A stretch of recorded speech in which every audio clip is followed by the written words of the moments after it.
କରୁଥିବା ମଣିଷ ଥରେ ଦୁଇଥର ହାରି ଯାଇଥାଏ, କିନ୍ତୁ ଚେଷ୍ଟା ନ କରୁଥିବା ଲୋକ ସାରା ଜୀବନ ହାରି ଯାଇଥାଏ। ନିଜ ଜୀବନର ସଂଘର୍ଷ ନିଜେ ହିଁ ଲଢ଼ିବାକୁ ପଡ଼େ। ସାଙ୍ଗସାଥୀ ତ କେବଳ ଜ୍ଞାନ ଦେବେ, କିନ୍ତୁ କେହି ସାଥିରେ ରହିବେ ନାହିଁ। ଜୀବନରେ ସଫଳତା ପାଇବାକୁ ହେଲେ ଦୁଇଟି ଜିନିଷ ନିହାତି ଦରକାର, ଜିଦ୍ ଆଉ ଆତ୍ମବିଶ୍ୱାସ।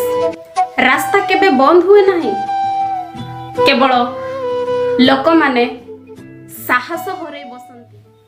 ପ୍ରତ୍ୟେକ ଭଲ କାମ କରିବା ପୂର୍ବରୁ ଅସମ୍ଭବ ବୋଲି ଶବ୍ଦଟିଏ ଆଖି ସାମ୍ନାକୁ ଆସେ, କିନ୍ତୁ ହାରିଯାଅ ନାହିଁ, କାର୍ଯ୍ୟ କରିଚାଲ।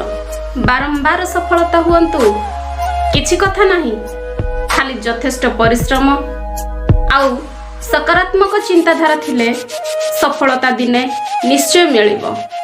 ଲକ୍ଷ୍ୟ ସ୍ଥଳର ପଥ ଯେତେ ବି କଠିନ ହେଇଥାଉ ନା କାହିଁକି, ନିଜର ଇଚ୍ଛା ଶକ୍ତି ଆତ୍ମବିଶ୍ୱାସ ଯଦି ଥିବ, ସେ ଲକ୍ଷ୍ୟ ସ୍ଥଳରେ ନିଶ୍ଚୟ ପହଞ୍ଚି ପାରିବ, କାହିଁକି ନା ସେଥିରେ କୌଣସି ସନ୍ଦେହ ନାହିଁ।